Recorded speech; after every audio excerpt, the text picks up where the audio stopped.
So this is the 23:55 hours GMT edition of the Baby Angel Geronimo editions, KhoodeelaarTV television channel, broadcast on the internet, not on satellite, not on terrestrial. This is Tuesday, the 14th of March 2023. Now, this is part B, and the updates include our comments about the role being played by the mental slave Stephen Bush, born in 1990 in Tower Hamlets, and described in his wiki entry as a being of Jewish heritage. Doesn't refer to his African side, but he's obviously described as mixed race with half African and half Jewish heritage. Now, Stephen Bush is denouncing what the fascists love to denounce, which is the retreat by the fascists controlling the BBC bureaucracy over the remarks that Gary Lineker had made and the deal that has been made so far. Stephen Bush, as a mental slave, has the role assigned to him to undermine anything that attacks the racists, attacks the imperatives of colonialists, because the last time he put himself in a similar position as the slave owners was after the BBC employee Laura Trevelyan and her family had paid token amounts of reparations for owning slaves. And Stephen Bush, whose afro hair is exceedingly exacerbated and aggravated and expanded to make sure that he looks like an African, so that he is not mistaken for being a pale-skinned mixed race descendant of mixed parentage. Stephen Bush is a mental slave, and his role is to undermine anything that the anti-racists, the pro-democratic campaigners managed to achieve in the United Kingdom.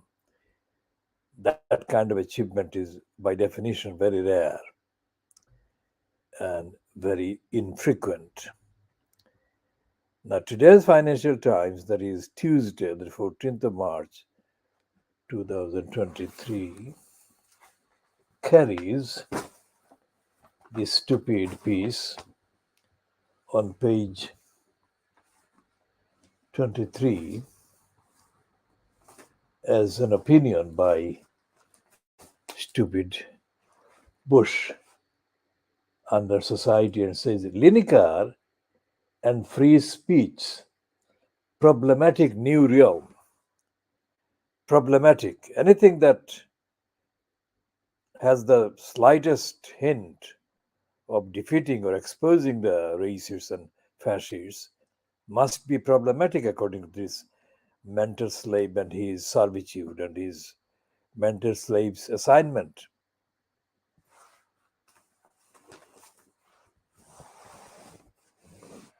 So let's see what the mental slave says.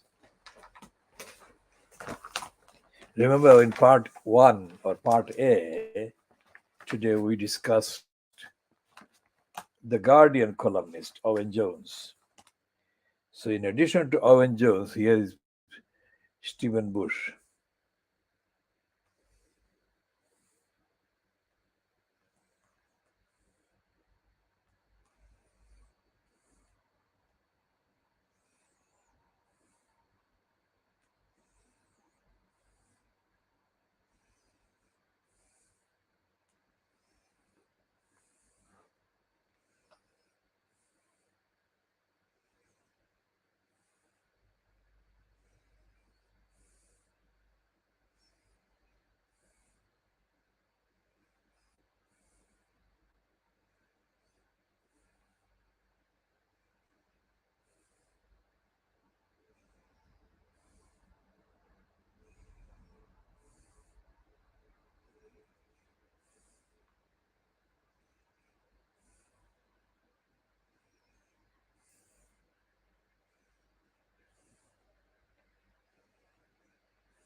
Now, this mental slave is doing what mental slaves are assigned to do, which is to distract attention from the fascistic attacks by Suella Crueller Eviller Fernandez on the most vulnerable. And he's not talking about the brazen breaches of the obligations under the treaties that the United Kingdom remains obliged to carry out according to the more than 1,000 treaties that the United Kingdom remains signed up to. And there is no reference to the fact that Joan Salter, MBE, 81-year-old survivor of Nazis, Belgian-born, Joan Salter settled in the United Kingdom, and she confronted Suella Eviller Braverman in person at Fareham, at a meeting in Fareham, which is the constituency that Suella Eviller Crueller represents for the Conservatives. And it was Joan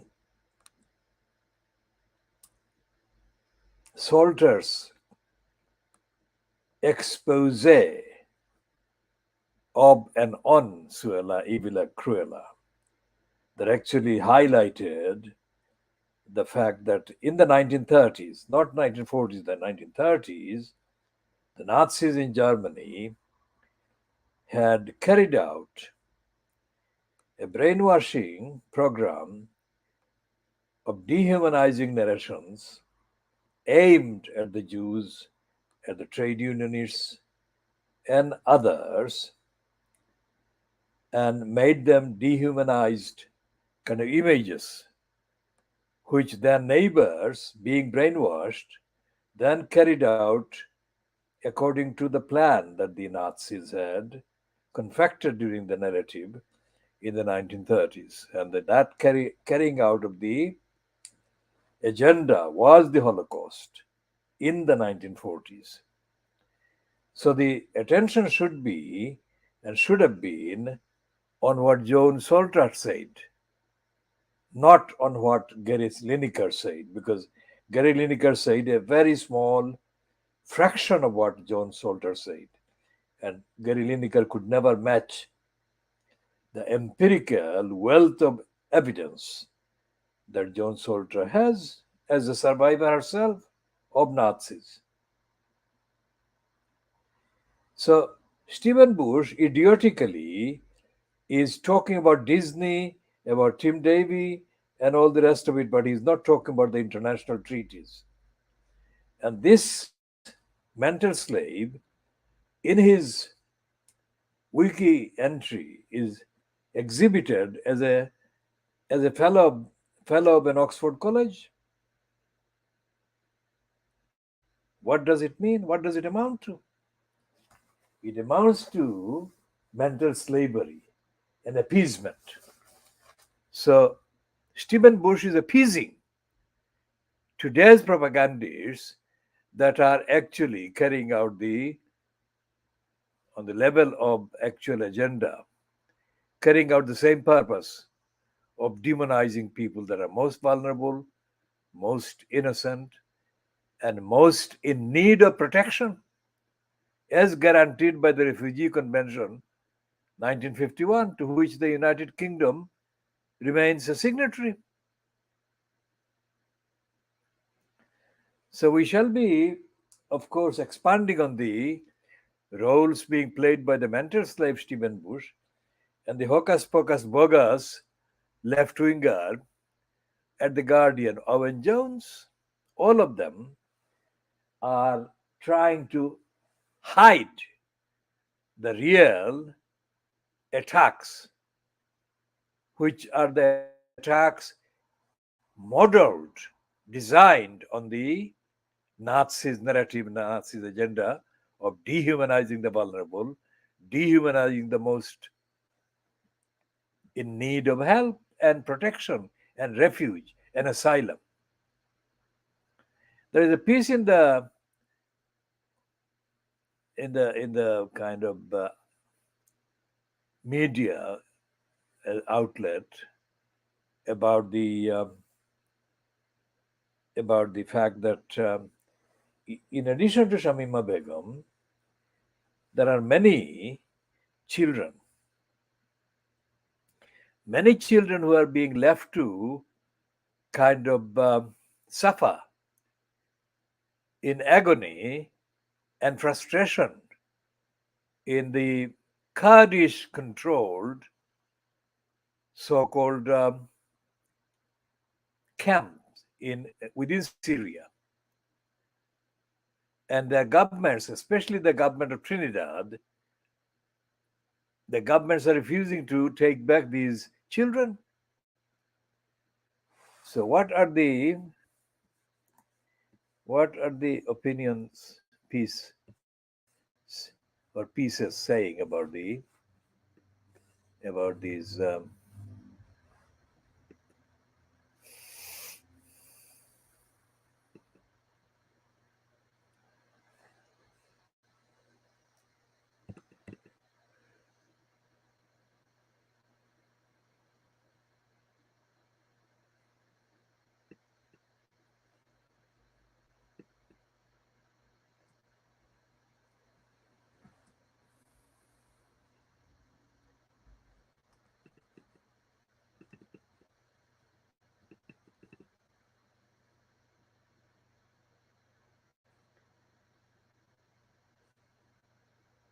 this is the one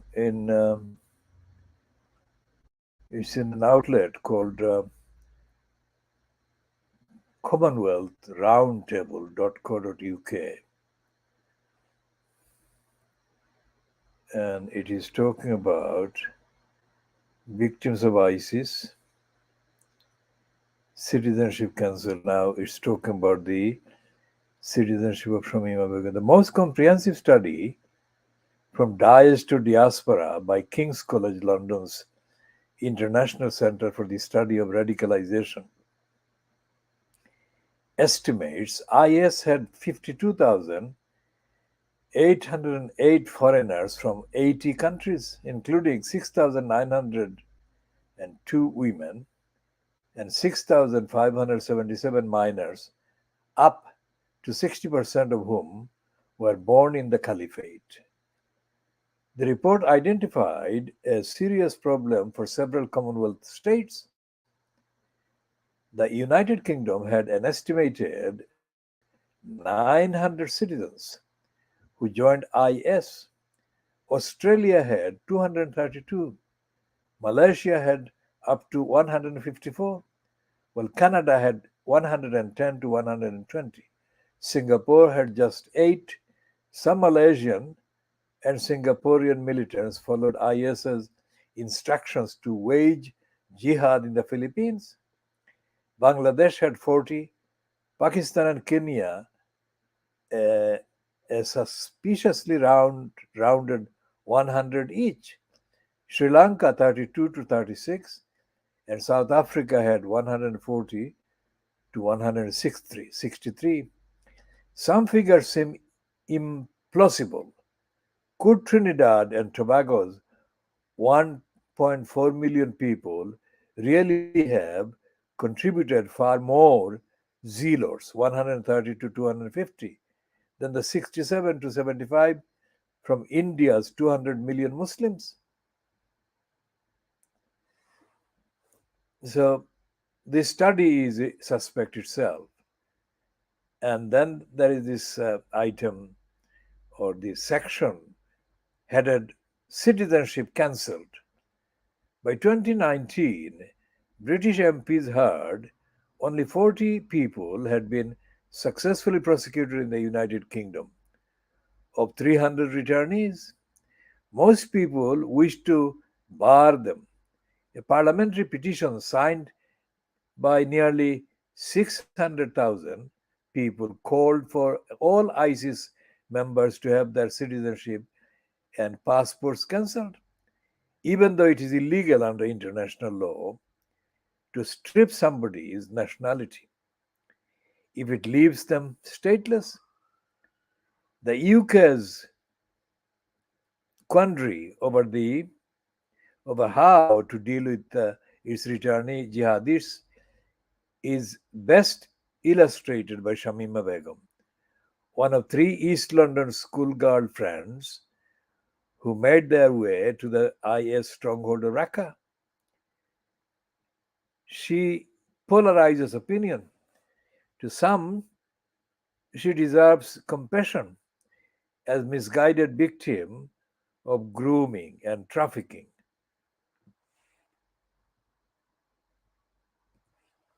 Who has seen all three of her infants die. To most, she was a willing ISIS bride who enforced the caliphate's rule as member of its feared religious police. After fleeing from Baghouz, the last IS stronghold, Begum was found in an STF detainees camp.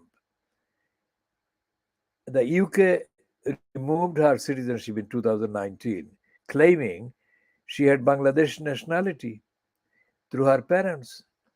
The decision was upheld last month, leaving her marooned in the Syrian camp. Now, this is leaving out the fact that she is not Bangladeshi citizen, and she could not be, not even through her parents, because this has to be tested.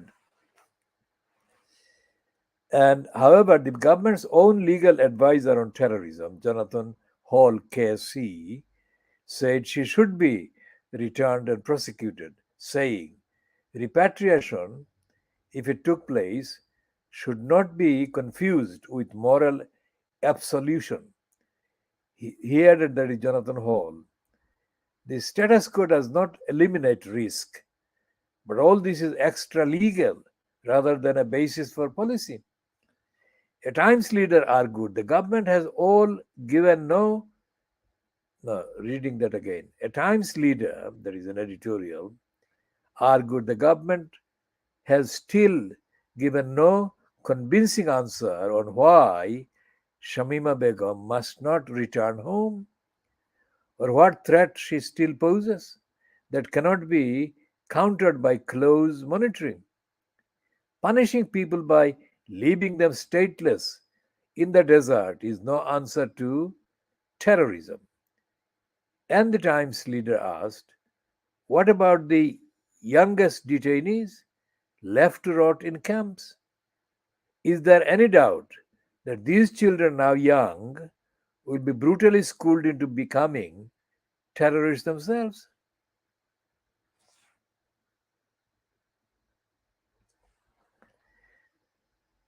Jonathan Halls believes IS volunteers, children in particular, must be repatriated.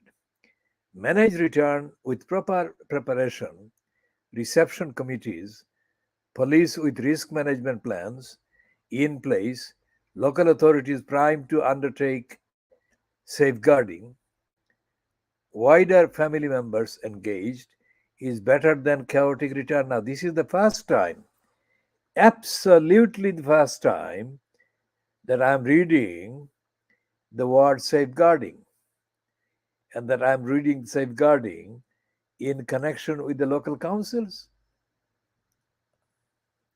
The Khoodeelaar campaign is the only one that has been talking about safeguarding duties neglected by Tower Hamlets Council, but this is the first piece that has taken it from Jonathan Hall's statement, which includes, strangely enough and surprisingly enough, this reference to the existence of the safeguarding duties owed by the local councils, which raises the question also that Shamima and her two friends should have been safeguarded even before they got radicalized, if they got radicalized. And they should have been prevented from getting brainwashed and ending up in the way that they have ended up.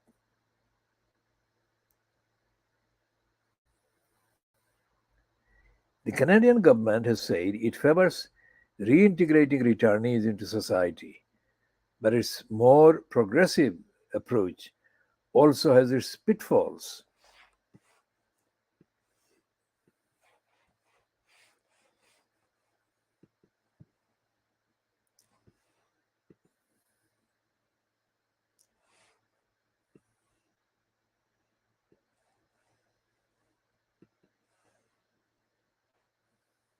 So this piece is quite a novel one. This is the first time that a almost reasonable piece has been written about Shamima Begum and others in her position by any news outlet. This is a organization called Commonwealth Roundtable.co.uk, which I'm only coming across today for the first time because it appeared in the course of the search that I have done for updating on the Shamima Begum situation. So we shall be talking about this one more. We shall check on this regularly from now on.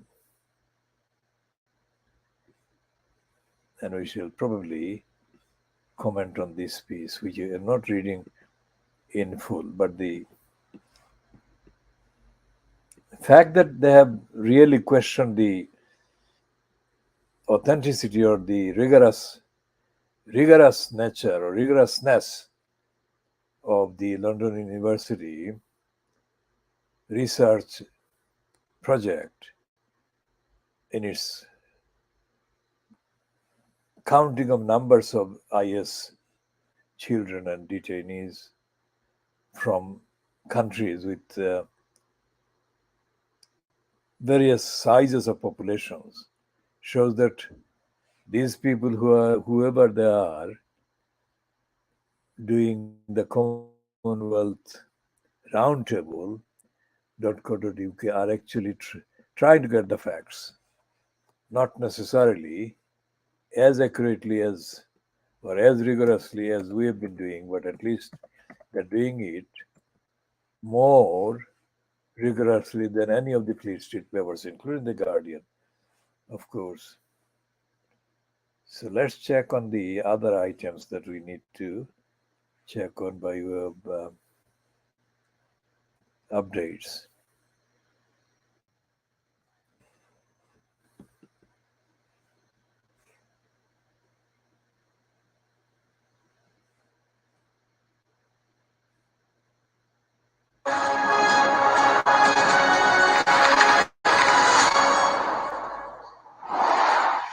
Well, hello there, you're watching the press preview. A first look then at what is on the front pages. Time to see what is making the headlines with The Guardian's deputy political editor, Jessica Elgott, and the deputy editor of Conservative Home, Henry Hill. Welcome to both of you. No surprises, of course. As you might expect, the Financial Times previews tomorrow's budget, Jeremy Hunt's first as Chancellor, in which he is expected to increase investment in businesses in what's being described as a budget for growth. Crying out for help, that's the front of the Mirror, a message to the Chancellor to be fair to those who need it most. Similarly, The Telegraph leads with Hunt faces revolt over tax rise in budget. The Guardian highlighting the £4 billion worth of childcare funding expected to be announced for the parents of 1- and 2-year-olds in England. The Times says more free childcare to get parents back in jobs. The Eye also focusing on childcare and the expected announcement of an extra 30 hours a week for toddlers. As does the Daily Mail, the headline free preschool childcare in back to work budget. Meanwhile, the Express calls it Hunt's carrot and stick to get Britain growing. And with its tongue firmly in cheek, City AM says, let's hope this one goes better than Liz and Kwasi's. A budget for growth, though, the title there. The Metro has the story of the American drone downed by a Russian fighter jet over the Black Sea near Ukraine.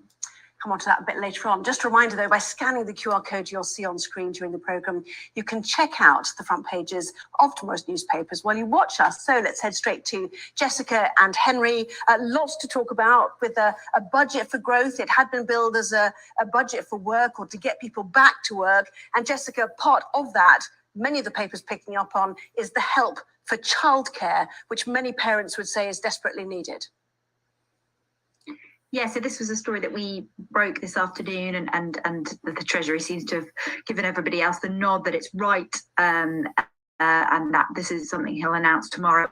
A £4 billion expansion of free childcare for 1 and 2 year olds. At the moment, a lot of parents don't get any help at all for 1 and 2 year olds. Some of the poorest households do get some help for 2 year olds, but it's only really at 3 that those free hours kick in. And this plan would give 30 hours a week, the same as parents of 3 year olds get to 1 and 2 year olds, increase funding as well for providers, which is a big ask of the sector, because essentially they've been saying, while the Treasury's been mulling on these plans, we're not paying our staff enough, you're not paying enough for these free hours, and therefore providers are having to close because of that. So it's a costly thing to do if you're going to up how much you pay the providers and expand how many free hours you give to parents. But it's a huge boost. It will save many, many families hundreds of pounds a month. Yes, providers having to close or charge parents the nominal extra, if you like, to top up because the money the government gives isn't quite enough.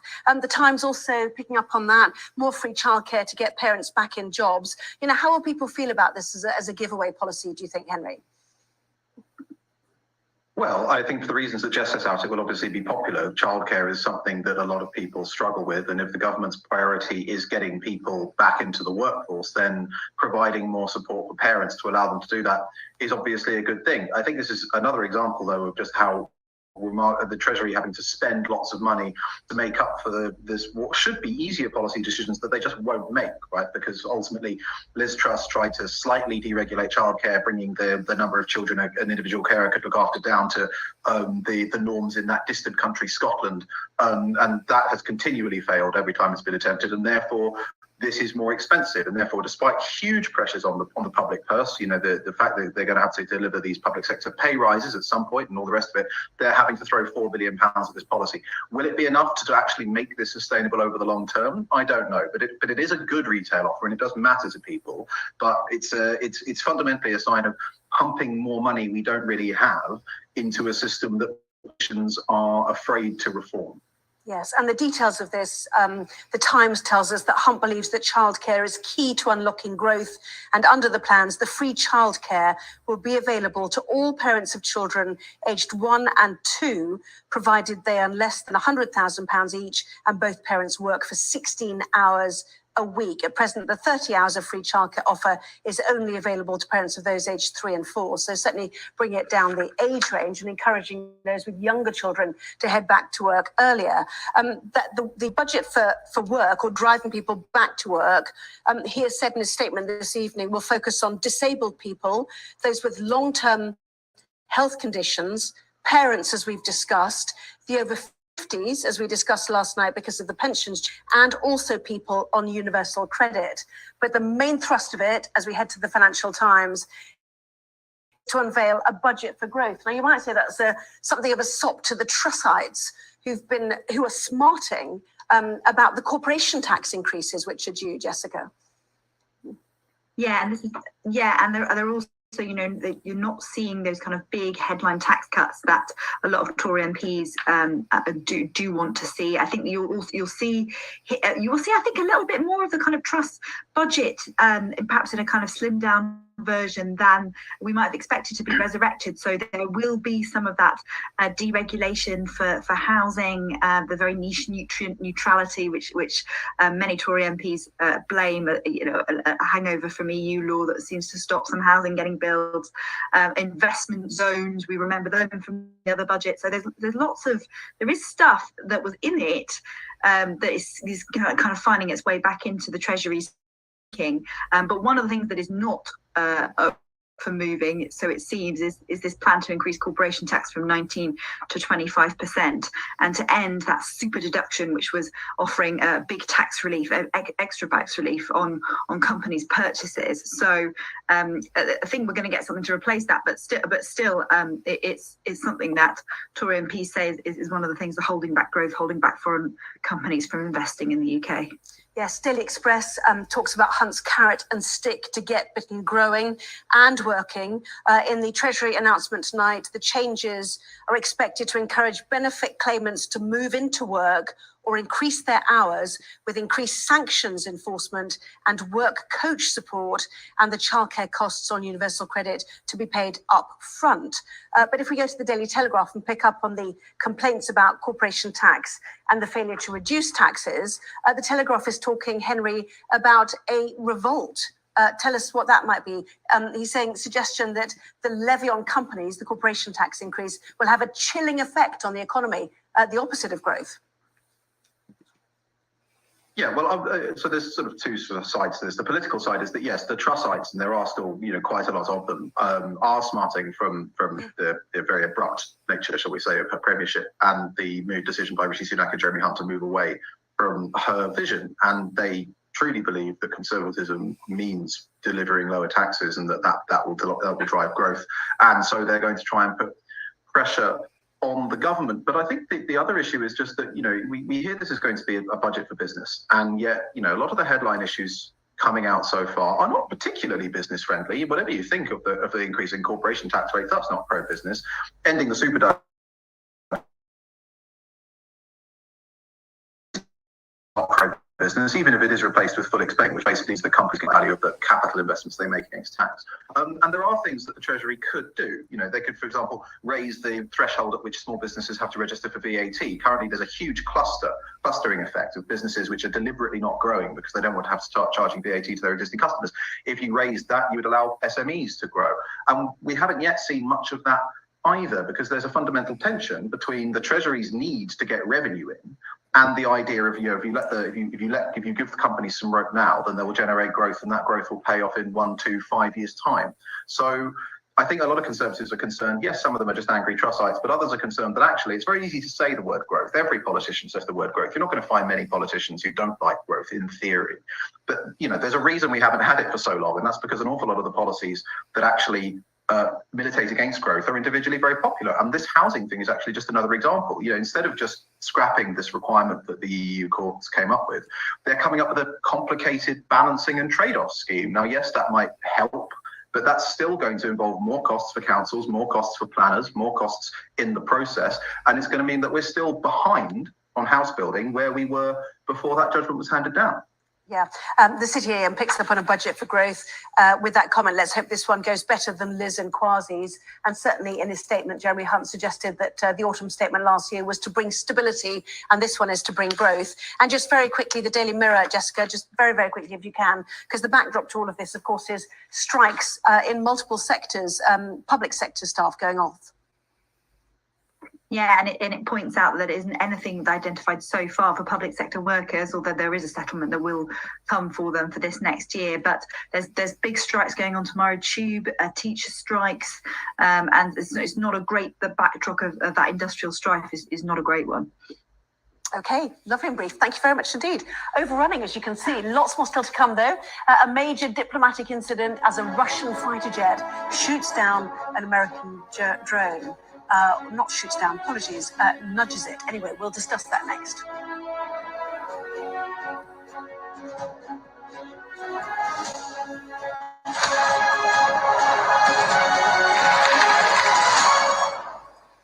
Well, welcome back. You're watching the press preview with me once again, Jessica Elgott and Henry Hill.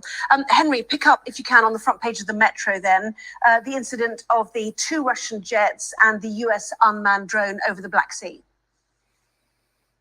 Yeah, so this story is sort of remarkably on brand for what we've learned about Vladimir Putin's war machine, because you originally hear it and you think, oh my God, the Russians have shot down an American drone. And then you read on and you find that actually what happens is they flew into it. But basically, this highlights the 2 Russian jets have impacted with an American drone. And this highlights the very serious danger that there is about escalation, because fundamentally both countries have assets in the area. Obviously, Russia is busy invading Ukraine, but America isn't on the ground, but is in the air over the Black Sea. And this is exactly the kind of thing that people who are worried about Vladimir Putin and what he could do are worried about, because they don't want to see America and the Western NATO countries, which have so far held a very firm line against directly intervening for all the support they've given Ukraine, getting dragged step by step into a direct confrontation with Russia. Now, this is an isolated incident, and there's no sign so far that either country is intending to escalate, but it is a sign of the huge stakes that there are in that part of the world. Lots of inside pages on that. Many papers have bumped it off, obviously, for the budget. But page 2 of the Mirror has the Russian jet, but it also has this down its right-hand side, the news that Boris Johnson will give evidence on Partygate. Some people suggesting a marathon grilling is what he's due, Jessica. Yeah, and we saw a couple of weeks ago, or a lot early last week, that the Privileges Committee has got a lot of very, very difficult things to put to Boris Johnson, including from testimony it's taken from people inside his Downing Street, and this will be televised. Boris Johnson has seen lots of that evidence, so we can see how those MPs are going to grill him on the committee, and what answers he's got to some of the new revelations that have come out. Jessica, Henry, thank you both very much indeed. Plenty to talk about tonight, certainly. We will see you for more in the 11, more details, obviously, of the budget. Right now, though, let's take a look at the weather.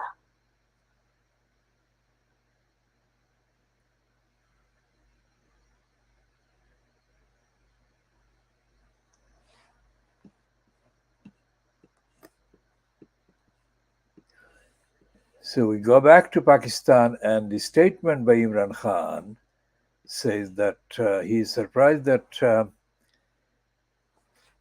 the police have taken the step to let's see what he says. He said that the way we were targeted by the police, it is a first. There is no reason why they have taken this step. My bail was on the 18th of March. They knew why I was not attending the bail, because of security. And then he says that they are preparing again.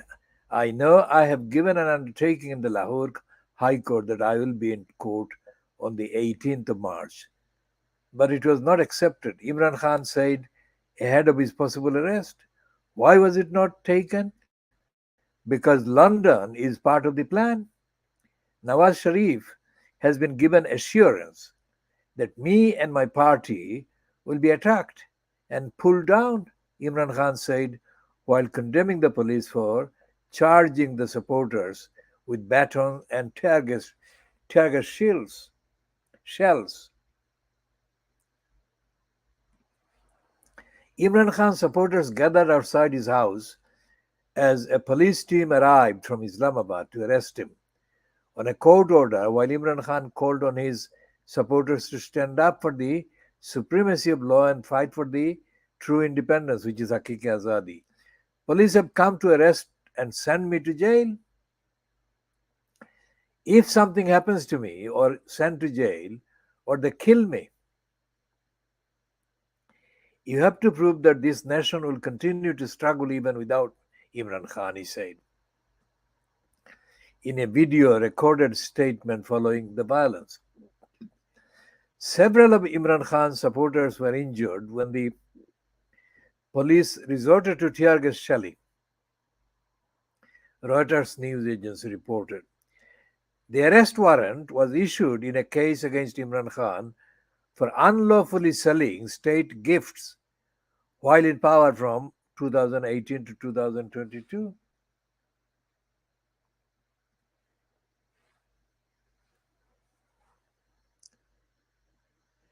So the item has been written for the Hindustan Times by Mallika Soni. We're not reading. This ex-literature student can be found searching for an answer to the question, what is the purpose of journalism in society? Well, that is quite interesting. we shall be joining the quest.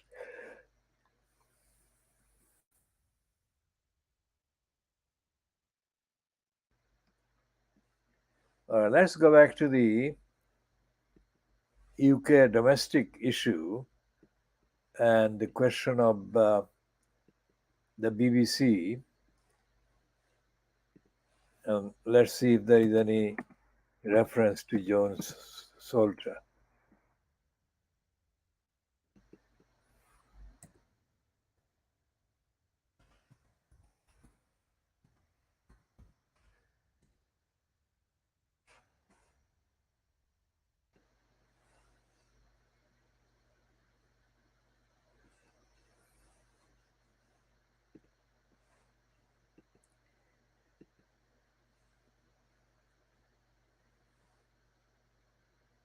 Ian Wright has said, managers at the BBC made a hot mess by asking Gary Lineker to step away from Match of the Day. At the beginning of this podcast, this is from the Times website 35 minutes ago. And this is the item that is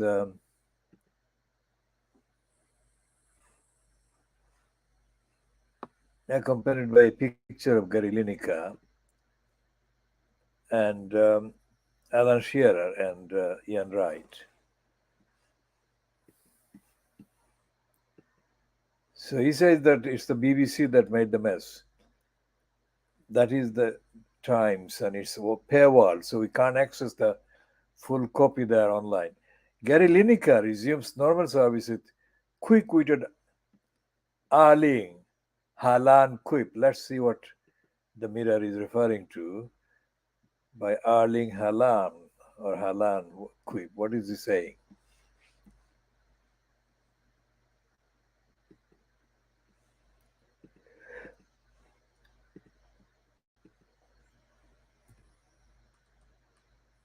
Gary Lineker resumes normal service with quick-witted Arling Haaland quip.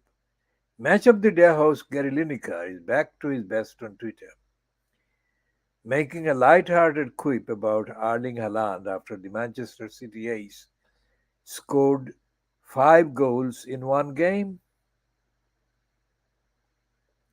Gary Lineker has been back to his mischievous best on the social media in the wake of Arling Haaland's destructive performance in Manchester City's emphatic 7-0 win over RB Leipzig on Tuesday night. The Match of the Day host landed himself in hot water with BBC last week when he criticized the government's new migration bill on his Twitter account. The former England striker described the bill, which was unveiled by Home Secretary Suella Braverman, as beyond awful, and said the language used was not dissimilar to that used by Germany in the 1930s. Nothing wrong with that at all, factually. That led to the BBC removing the 62-year-old from the air ahead of last weekend's broadcast, an act that I'll read that again. That led to the BBC removing the 62-year-old from the air ahead of last weekend's broadcast, an act that saw a raft of his BBC Sport colleagues refuse to work in solidarity with Lineker. The corporation eventually backtracked amid some fierce criticism and struck an agreement for Lineker to resume his role on Monday morning, and it hasn't taken the popular presenter to get back to his best on social media. After watching Haaland demolish Leipzig in the Champions League on Tuesday night, Lineker reacted to the Norwegian striker's remarkable 5-goal haul with a tongue-in-cheek tweet quipping, "Think this Erling Haaland fella's got something." After blitzing his latest multi-goal haul, Haaland has now become the youngest player in Champions League history to bag 30 goals in the tournament, breaking the record which was previously held by Paris Saint-Germain superstar Kylian Mbappe or Mbappe. Kylian, however you pronounce it. Haaland's 5-goal haul also broke a club record too. The 22-year-old now has 39 goals in all competitions for City, meaning he has eclipsed the previous club record for goals in a season which was set by Tommy Johnston in the 1928-29 campaign with 38. So this is the kind of record that actually goes back to the 1920s.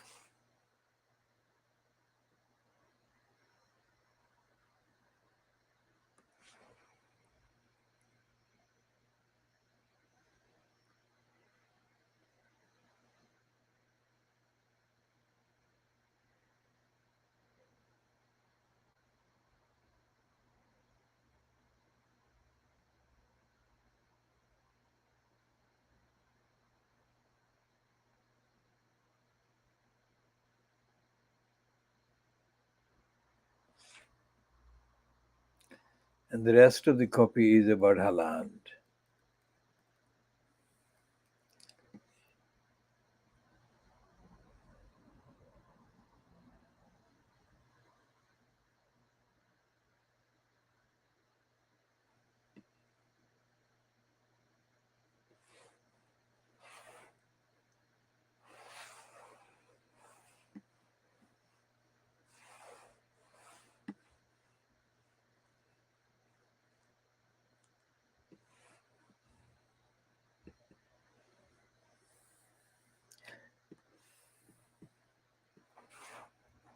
So we shall be bringing an end to this one at 48 minutes at 0043 hours GMT on Wednesday, the 15th of March, 2023, and we shall continue updating on all issues in due course in the later edition.